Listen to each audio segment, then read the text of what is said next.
All right, we're going to talk about the Fed move yesterday. I know I've been covering this a lot over the course of the past several months, several years, if you will. But anyway, 75 basis points. That's kind of what everybody expected. However, forward guidance is higher.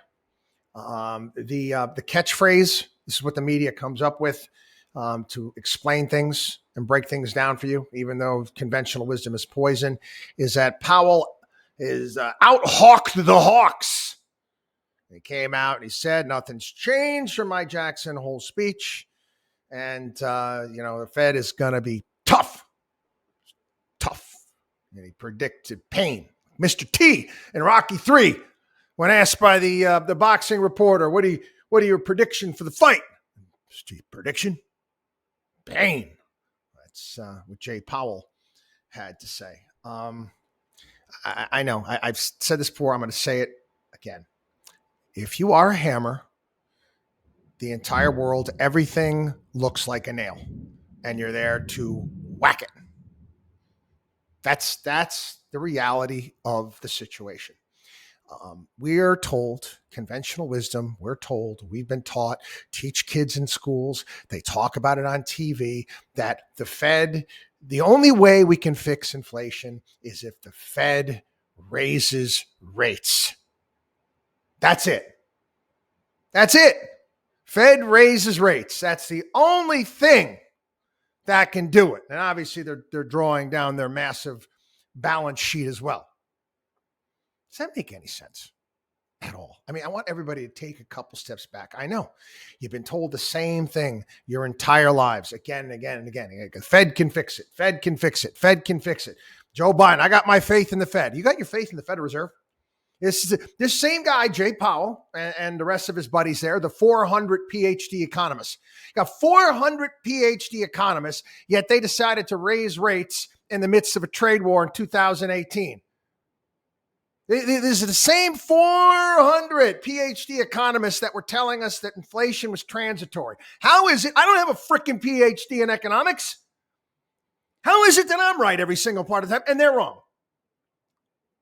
But again, we got a parade on. Oh, there's the ex-governor of Atlanta, and we got this ex-governor, and all these ex-members of the Fed that have never gotten anything right. Nothing. I remember Alan Greenspan testifying in front of Congress. This is during the financial crisis, and how he didn't understand how something like this could happen with the big banks and these mortgages. And I'm like, dude, they called you the maestro for crying out loud. You couldn't figure this out? Didn't see this coming? The same thing, 2006. 2006, yeah. 2006. No, excuse me. Wow. Damn it. 1996. I'm a decade off. Sorry. I'm getting old now. 1996. You got irrational exuberance. That's when things were starting to hit in the markets and tech stocks, and could have gotten that under control. Didn't need to have, it would have been a sell-off. There would have been a bubble in tech. But if you had made the margin requirements a bit tighter, didn't allow people, especially novices, to go out and buy all of these shares on margin, things would have been a little bit different. Again, we understood it. That was decades ago. Yet these people don't. Anyway, back to the binary choice. Elizabeth Warren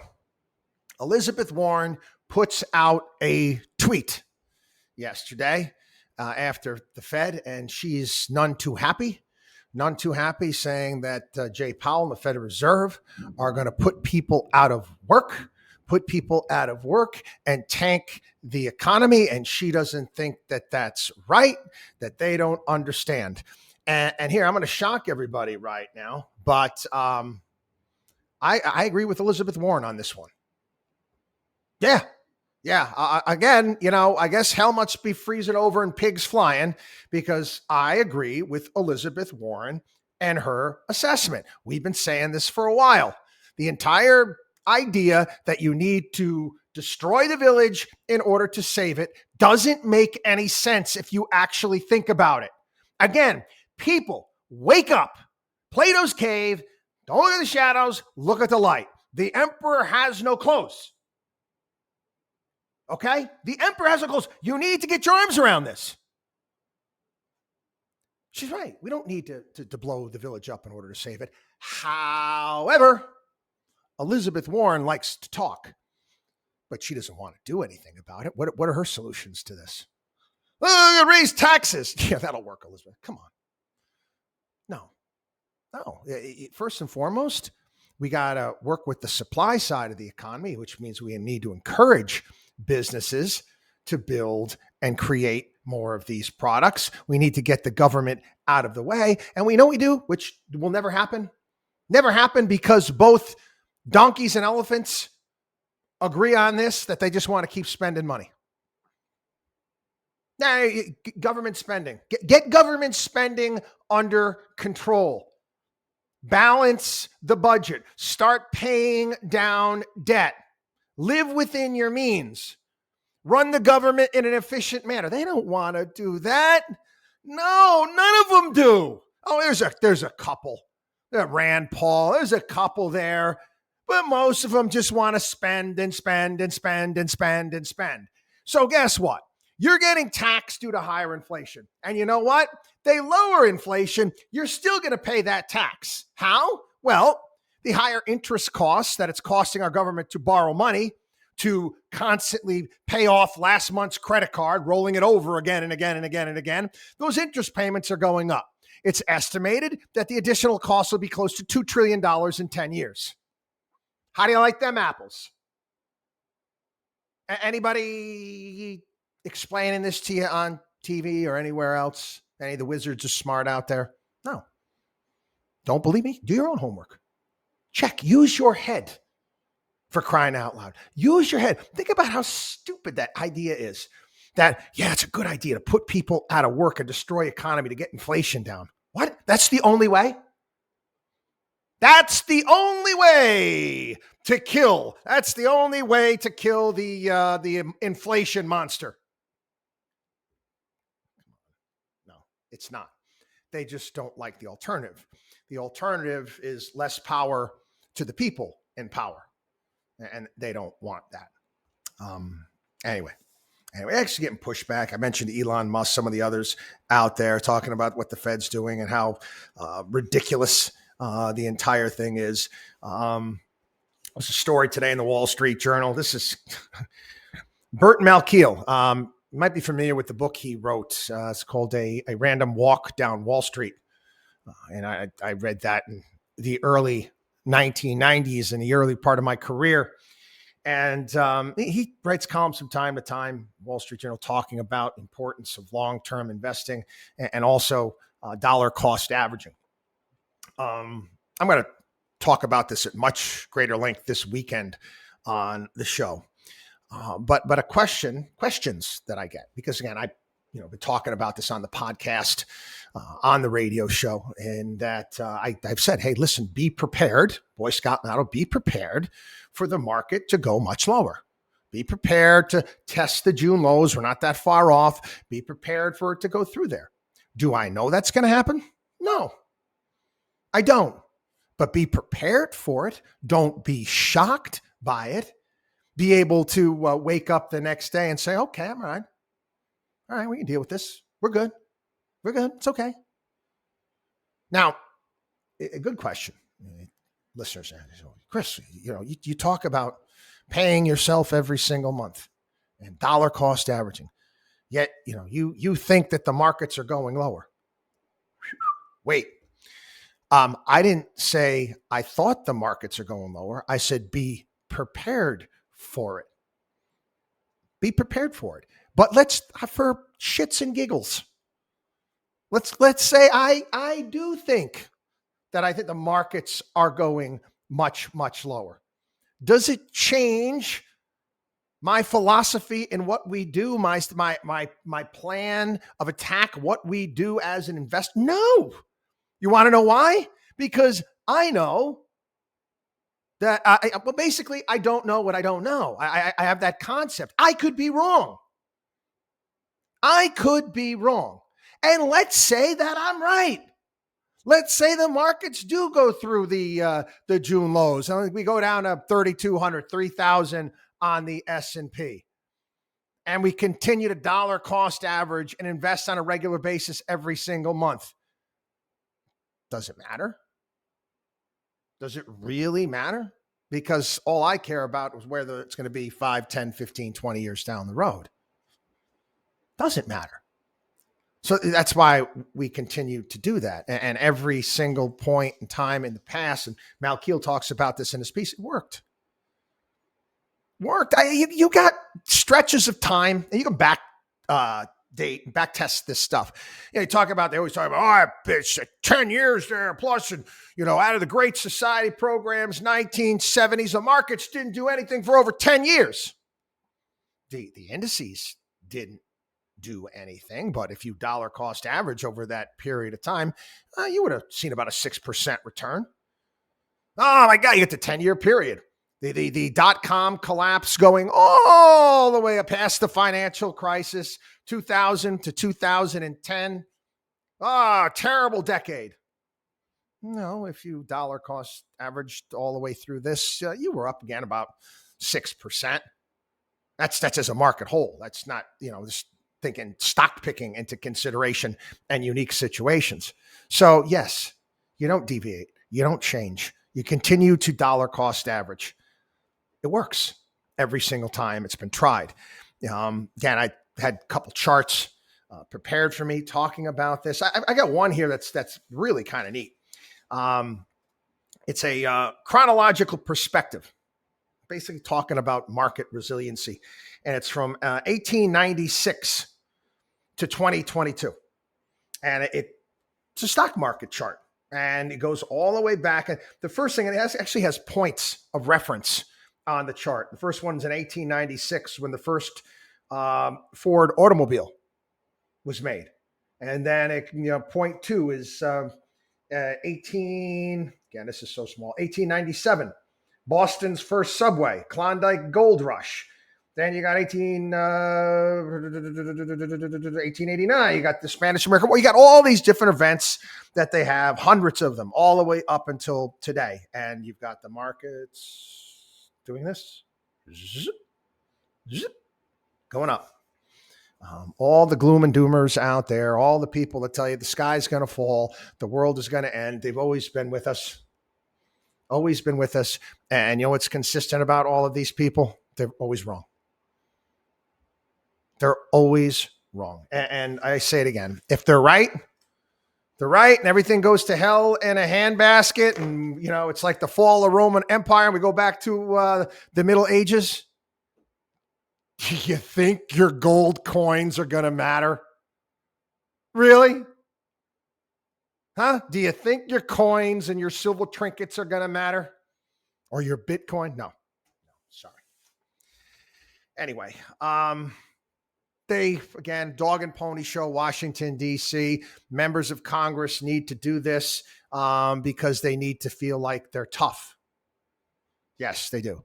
They need to parade CEOs in front of them because they want to appear like they're looking out for the folks, like Bill O'Reilly, looking out for the folks. And basically they use it to make YouTube videos of themselves pretending to act and look tough against big bad CEOs and executives. It's, listen, I'm not saying all the people that they parade up there are good guys, but come on, okay? You're all full of it. You get these people here that have never, most of them, 98% plus, have never worked in the private sector, never started a business, never done anything like that in their entire lives, yet they're passing judgment on, quite frankly, shit they don't understand. Anyway, and again, no one is the hammers the bigger banks harder than I do. At least I do it in an intelligent manner.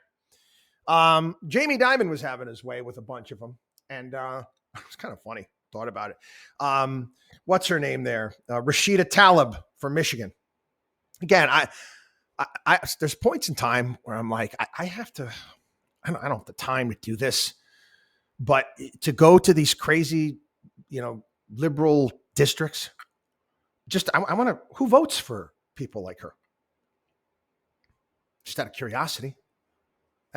She called on all of the banks to completely divest from anything fossil fuels and not lend any money or give any money to them ever again. This was her suggestion. This was what she was telling people to do. Actually, Jamie Dimon said, well, let me hear it. This is what she said. She said, "You have all committed, as you all know, to transition the emissions from leading and investment activities to align with pathways to net zero in 2050. So no new fossil fuel production starting today."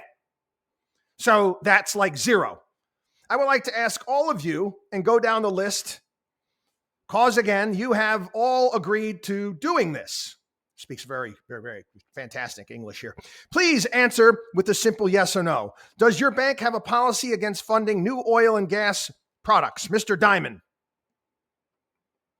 And you know, you can just see Jamie Dimon. It's like, who the hell are you? Absolutely not. And that would be the road to hell for America. Then Tlaib went back on it. And again, how stupid can you be?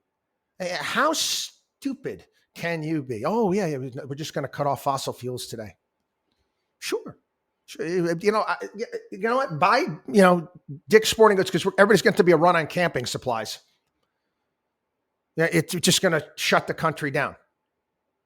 This is, again, it's a freaking it's not a mental disorder. It's a mental disorder that acts as a virus. And it's like Tommy Lee Jones had that line in Men in Black, the first one, where he was telling Will Smith's character that in some places in the galaxy, the human thought is thought of as a virus.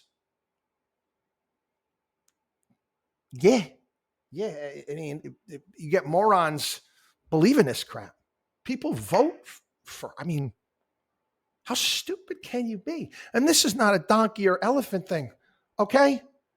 Come on. Anyway, Jamie Dimon quickly.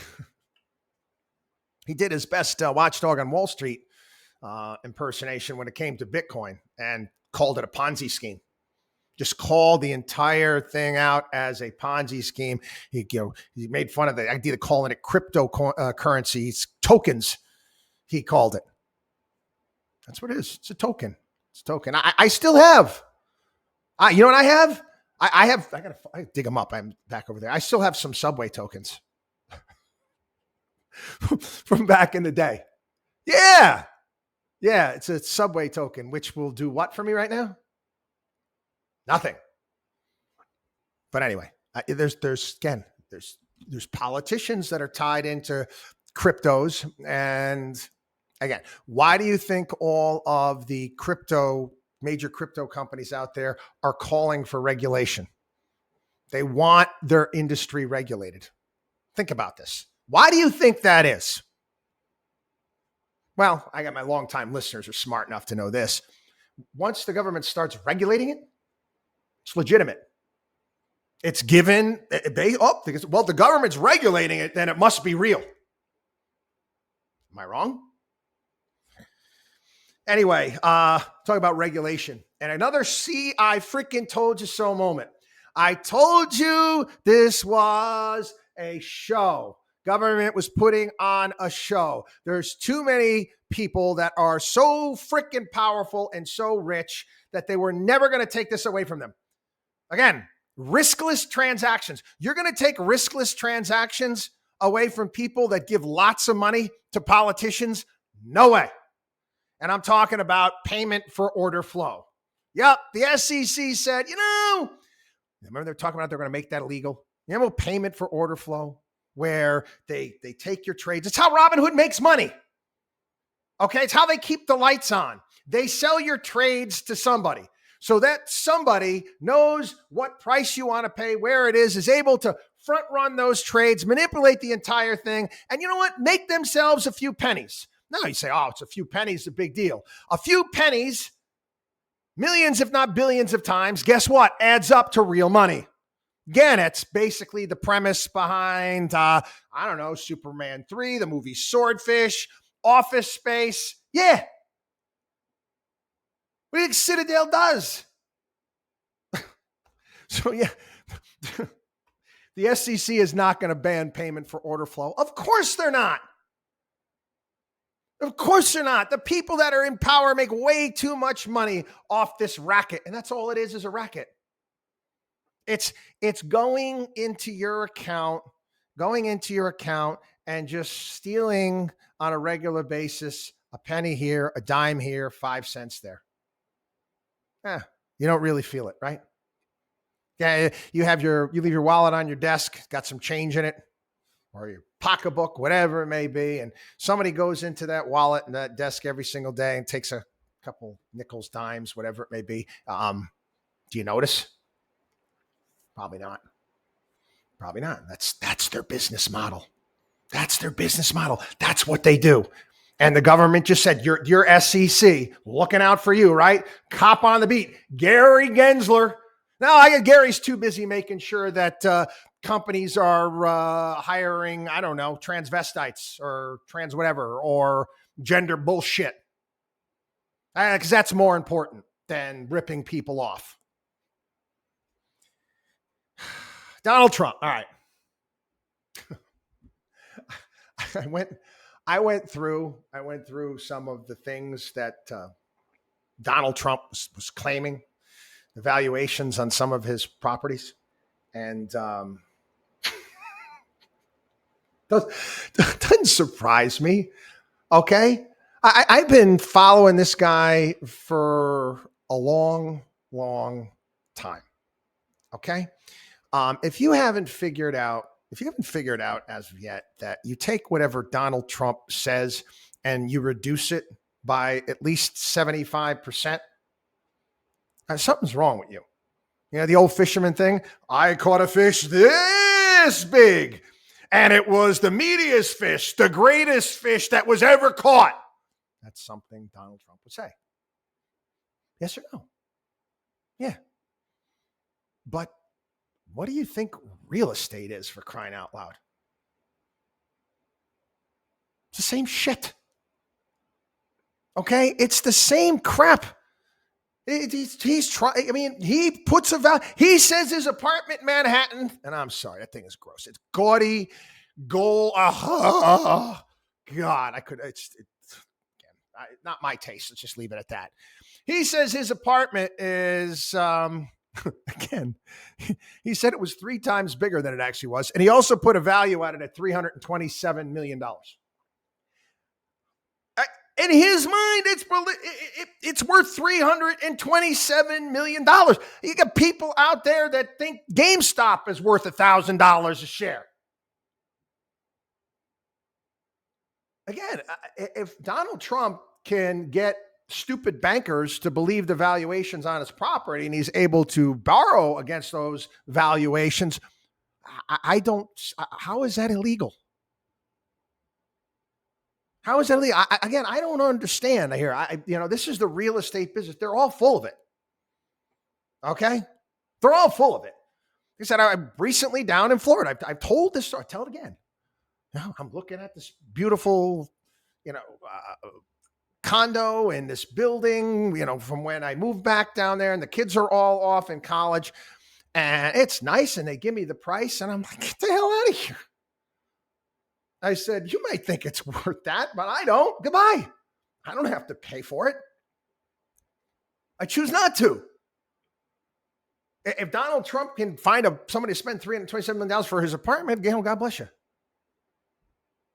I mean, it's the market, isn't it? Real estate, whole pump up the value thing, that's been going on for a long time. Real estate agents back during the whole I remember listening to them having cocktails, bragging how they were buddies with certain appraisers who would massage the appraisals and give them what they wanted because the values of homes were skyrocketing. You had a home, a 3-bedroom, 2-bathroom house that sold for $130,000. The next year is $300,000.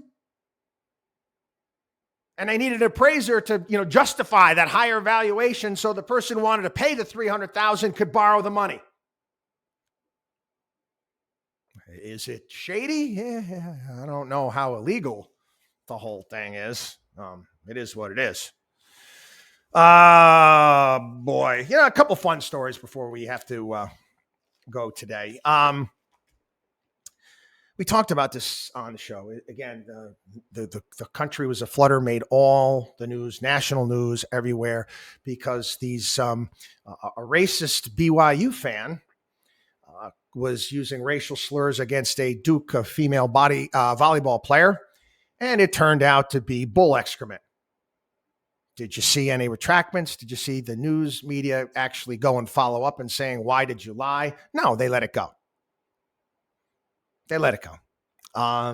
This past weekend, you had the crowd at the University of Oregon. Stay classy, Ducks. Basically using profanity-laced chants against Mormons because they were playing BYU. And you can guess what that was. I'm not going to say it here on the program. Okay. Oregon apologized. The athletic director, the president's not who we want to be. Did that story make the national news everywhere? Get into that? Going after an entire religious group at a football game? No, and that was loud. It was clear as day. It's fascinating how the media works, right? Tucker actually covered this story.